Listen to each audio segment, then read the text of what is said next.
পরে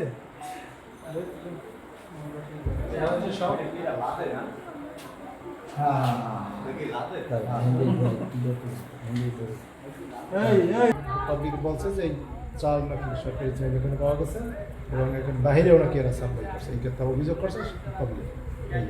আপনারা এসে কি আমরা কিছু অভিযোগ করছে সেটা দেখছি পাইছি অভিযোগ যা তিনি বললেন যে অভিযোগ পেয়েছেন সেটা কি সত্য কয় বস্তা চাল পাওয়া গেছে? তো এরকম বলা যায় না সরকারি চাল বাসায় নিয়ে আটকানো হয়েছে, আমরা খবর পেয়ে আসছি।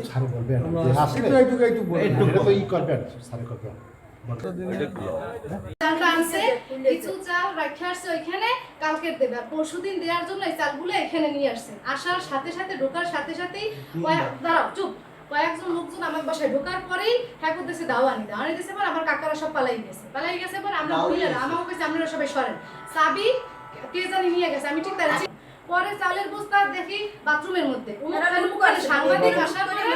সাংবাদিক আসার পরে তারা পাইছে। আমার প্রশ্ন এখানে যে চালগুলো আমরা লুকাইছি এখানেই রাখছিলাম, এখানে রাখছি যে আমরা কালকে ওই দোকানের চাল দেব, পরশুদিন এই চালগুলো নিয়ে দেব। অনুমতি দিছি আপনাদের রাখার, অনুমতি দেন এখন তো সীমিত সময়ের জন্য আমরা রাখছি যে দোকানে পানি পড়ে, আমরা তো এখনো রাখি না, আজকেই রাখছি। আপনারা জানেন না কত বস্তা আছে?